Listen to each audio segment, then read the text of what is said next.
కౌశిక్ రెడ్డి మళ్ళా హాట్ టాపిక్గా అవుతుండు.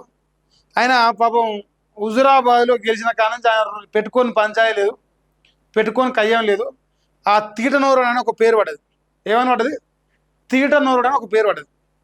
కానీ నిన్న మాత్రం జర మంచిగానే మాట్లాడాలనిపిస్తుంది. కల్వకుంట్ల చంద్రశేఖర్ రావు కట్టిన డబుల్ బెడ్రూమ్లకు 3 రంగుల కలర్ వేసి ఇందిరా మిల్లు అని చెప్పుకుంటారు. దాని తగ్గట్టు కౌంటర్ ఇచ్చింది నిన్న. ఒకసారి చూడరా చెప్తా. బరాబర్ కేసీఆర్ కట్టిన ఇండ్లే డబుల్ బెడ్రూమ్స్ కట్టించింది కేసీఆరే. బీఆర్ఎస్ కట్టిన ఇండ్లే మీరు ఇస్తున్నారు. కమలాపూర్ డబుల్ బెడ్రూమ్ ఇండ్ల పంపిణీలో రసా బస. సభలోనే మంత్రుల మాటలు ఖండించిన కౌశిక్ రెడ్డి. కేసీఆర్ కట్టారని చెప్పిన మంత్రులు పొంగులేటి పొన్నాం చెప్పినారా ఒప్పుకున్నారా? లాస్ట్కి నిజం ఒప్పుకున్నట్టు. కేసీఆర్ కట్టిన ఒప్పుకున్నట్టు ఇద్దరు. హనుమకొండ జిల్లా కమలాపూర్ మండలంలో సోమవారం నిర్వహించిన డబుల్ బెడ్రూమ్ ఇళ్ల పంపిణీ కార్యక్రమంలో తీవ్ర గందరగోళం చోటు చేసుకుంది. మంత్రులు పొంగులేటి శ్రీనివాసరెడ్డి, పొన్నం ప్రభాకర్ ముఖ్య అతిథులుగా హాజరయ్యారు. మరి ఈ సభ రాజకీయ సవాళ్లకు ప్రతి సవాళ్లకు మరి వేదికగా మారింది.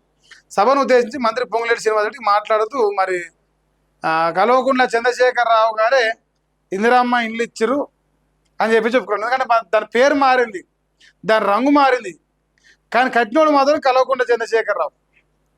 సో ఆయన ఇప్పుడు వాళ్ళ పార్టీ నాయకుడు, ముందే తిటినోరుడు లేచిండు. సభల్నే మంత్రులు ఇరికిచ్చి పడేస్తుంది. ఎవరు? మన పొన్నం ప్రభాకర్, పొంగులేటి శ్రీనివాసరెడ్డి.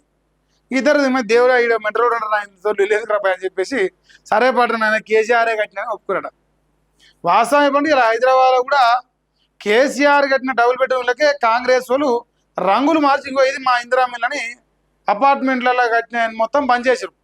ఇప్పుడు కొల్లూరులో ఉన్నది ఒకటే కాడ 1000 ఫ్లాట్లు కట్టినారు. 1000 ఒక కాలనీకి ఒక ఊరు అవుతుంది, అన్ని ఇళ్ళు కట్టినారు. మరి గజవంటి కాడ మరి వీళ్ళు రంగులు మార్చేసి ఇది మాది, మా ఇందిరామ రాజులు మేము కట్టినా చెప్పగలుగుతారు. ఇప్పుడు ఒకసారి 2 సార్లు 10 సార్లు ఎల్లకాలం ఇదేనా? ఎప్పుడు చూడు మంది పిల్లలు మన పిల్లలు చెప్పినట్టు నోటిఫికేషన్లు వస్తే కేసీఆర్ కట్టిన ఇత్తిరి ఉద్యోగాలు, ఈ ఇండ్లు వస్తే కేసీఆర్ కట్టిస్తారు, పథకాలు వస్తే కేసీఆర్. మీ సొంతంగా ఏం చేస్తారని అడుగుతారు ప్రజలు. మరి ఇంకా ఇజ్జత్ ఇప్పుడు ఒప్పుకోరంటే మీరు కేసీఆర్ కట్టిన ఒప్పుకుంటే ఇజ్జత్ పోయినట్టే కదా. మీ పరువు మీరే తీసుకోవట్లెక్క. గెలికి మరి దాన్ని చూడండి.